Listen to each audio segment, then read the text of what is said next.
Hi, I'm Simon Hayes and I'm a production sound mixer. A production sound mixer in film or television is the man or woman that records the spoken dialogue and the sound effects that actually happen during the shoot of a film.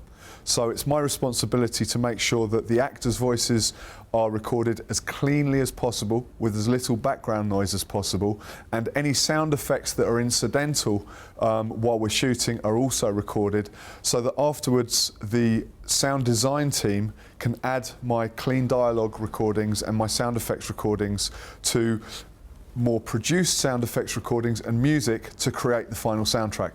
I work with a team, and my team are really important to me. Filmmaking is always collaborative in every department, and I rely on my team enormously. Getting good production sound isn't just down to the production sound mixer. You've got to have a good boom operator, a good second boom operator. The second boom operator is the sound maintenance engineer. So generally, the sound team on a normal traditional movie will be 4 people. It will be the production sound mixer, the boom operator, the sound maintenance engineer who also swings the second boom, and the sound trainee who's obviously training with us, getting carpet down underneath actors' feet whenever we can so that we don't have footsteps over the dialogue, and generally learning the ropes with us. The boom operator has an amazingly talented job to do.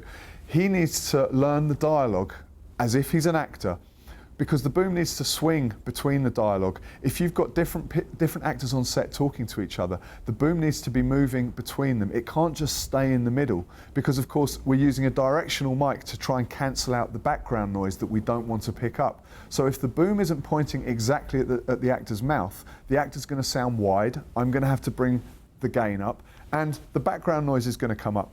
So what the boom operator has to do is cue the microphone in between the dialogue. But not only that, he needs to make sure that the mic doesn't dip into frame, because of course if the mic dips into frame, then we have to do a retake. If that was a fantastic performance for the actor, then we've let the actor down and the director and everyone on the movie set.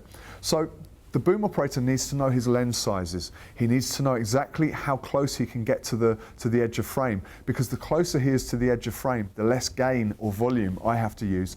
And if I use less gain, volume, then we get less background noise.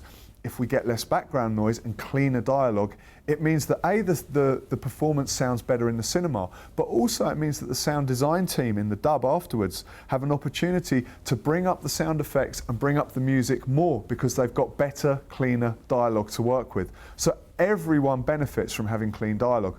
So the boom operator, if I can just give an example, if you've got an actor sitting here and an actor sitting here, the boom operator will have the boom there, and on the lines, he'll be cueing from one actor speaking, swinging across in between the lines to the other actor speaking. If there's a third actor, to that third actor, and then back to that actor on the dialogue. The sound maintenance engineer, again, is the second boom operator. When we need to run 2 booms, we get 2 booms out. We put them on 2 separate tracks to give the sound editorial team a chance to marry those tracks together. It gives you twice as much chance of getting great sound if you use 2 booms. The sound maintenance engineer will also be responsible for making sure day-to-day issues like the radio mic channels, when we use radio mics like the one that I'm using here, we'll make sure that the radio mic channels are free for the location we're working in, making sure that the actors are rigged with radio mics when we need them before they come onto set, and generally being my right-hand man. So my team is really important to me. It's so collaborative.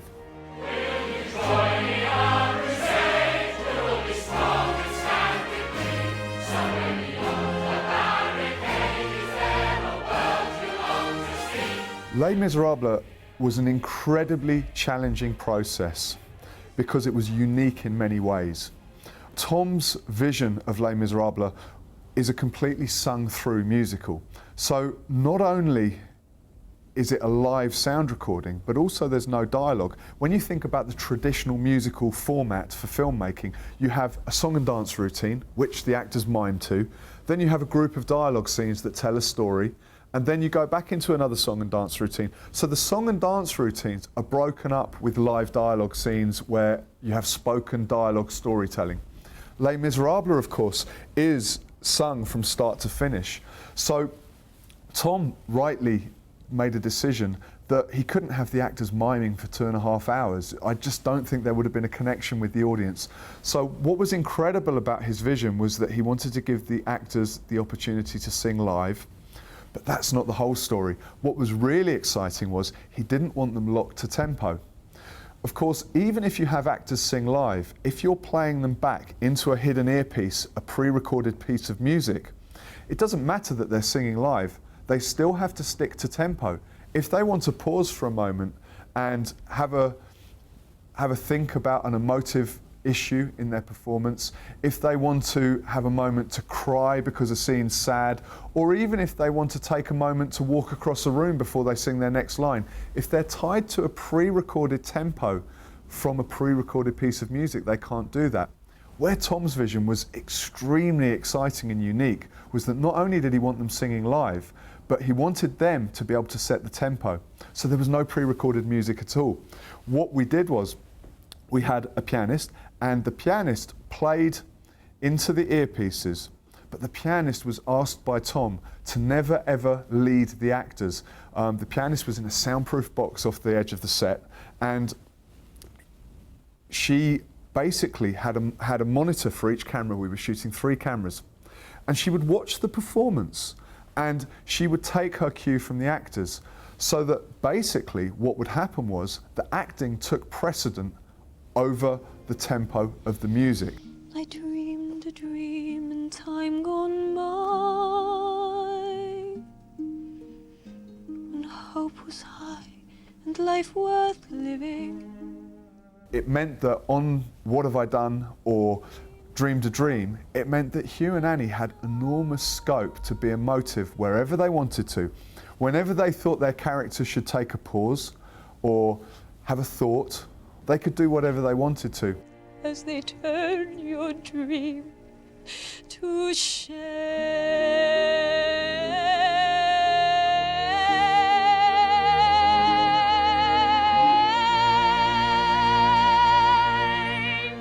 What was so challenging and exciting about that was the fact that afterwards, the orchestra was shown the final cut of the movie, and they played to that cut. So an orchestra on a normal film would play to sheet music. On Les Mis, they played to the actors' performances on a screen in front of them.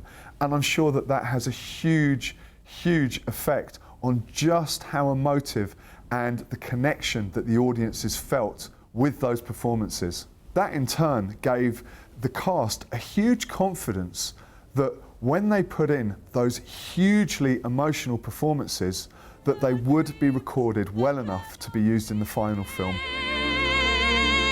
And there are storms we cannot weather. I'm proud of the whole of Les Mis. There was one scene in the movie that we had to do to lip sync, and that was the scene at the very beginning when the convicts were pulling in the boat. That scene was unachievable to record live, so what we did, we wild tracked the actors before they shot the scene on the same microphones that we shot the rest of the movie on, and we had to play back their singing through huge speakers, because we had wind machines with VW Beetle engines blowing their hair everywhere. We had wave machines smashing them with waves as they were pulling that ship in. But from that moment, when the ship arrives, when Russell Crowe first meets Hugh Jackman, from that moment for the rest of the movie, every solo vocal performance is the performance that we recorded on the set. There was no re-records. Those are the real performances, and I'm incredibly proud of that. But if there was one scene that I'd like to talk about that really does depict the challenges and collaboration between the film crew, the actors, and the sound and music team, it was On My Own, which Samantha Barks sings. In the scene, she's walking down Rue de Plumet in Paris. It's raining, and she basically does a hugely emotional performance. It's not a loud performance. It starts off very, very low key, under her breath. For the love, I walk with him till morning. Let's talk about the first challenge, which was the rain.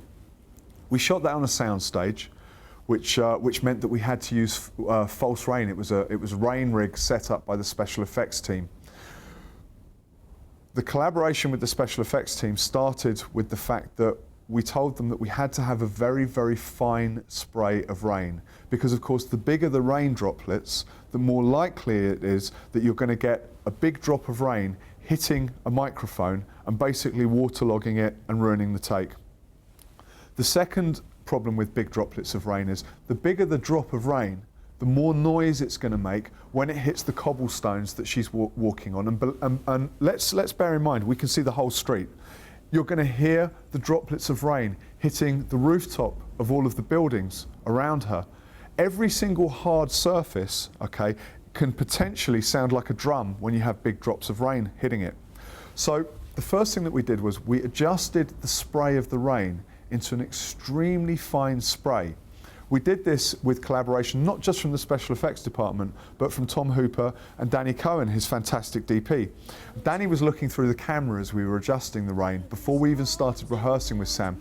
And what we did was we brought the spray down so that it was finer and finer and finer until Danny said, okay guys, you've gone too far now, we can't actually see that rain through camera. And at that point, we brought the rain up just very slightly so that Danny was happy that the camera could read it. So we knew then that we had the whole set covered with rain machines, but we knew that the rain was only just reading on camera, and so we diminished the sound of the droplets hitting the microphone and all of the hard surfaces as much as we possibly could. The next thing we did was we spoke to Samantha, and we told Samantha that we wanted to use 2 radio mics at all times, so that we knew that if a droplet of rain unluckily got straight into the radio mic, as you can see here, here's my radio mic, I'm not going to touch it because it will sound horrible, but if a droplet of rain suddenly lands in that radio mic, we wanted to have another one to make sure that we could protect that performance and not have to cut the camera, because of course it wouldn't be fair on the actress not to be able to give her a full take and to keep cutting because of technical difficulties. So we rigged her with 2 radio mics. The next thing we did was we spoke about my sound trainee. His job on that was we had a tent just out the back of the set, and he had a hairdryer in that tent. And what his job was to do was every time Samantha finished a take, he would take those 2 radio mics off, he'd re-rig with another 2 radio mics, okay, and while we were shooting the next take, he'd be drying the previous 2 that he took off with a hairdryer, okay, so that we knew that we had basically dry, new radio mics on every single take. That only tells part of the story. We then started talking about the boom. We like to give the sound design team a choice afterwards on the whole of Les Mis, and that choice was, do you want to use the lavalier, which is the radio mic, or do you want to use a boom? That choice is a choice that's best made in the dub, when the film has been cut, when we could understand the orchestration and how loud it needed to go. It's certainly a choice that's best made afterwards rather than on the set. What a good production sound mixer does is he gives a great radio mic track and a great boom track so that that choice can be made.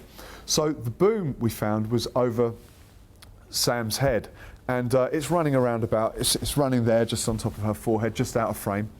And what the boom operator did was we had the second boom operator, and he was booming over the top of the first boom operator, but he didn't have a microphone on the end of his pole. What he actually had was a roof. Okay, he had a 1 foot square, okay, rooftop, which he hovered via his boom over the top of the main boom. And so you've got the microphone, and then you've got the second boom shielding that microphone from the droplets of rain, so that the rain's landing on the top of the roof, so it's not landing on the microphone. I love him, but every day I'm learning. All my life I've only been pretending. So what we got out of that scene was, just like the rest of Les Mis, we got a hugely emotive performance that Samantha didn't have to re-record.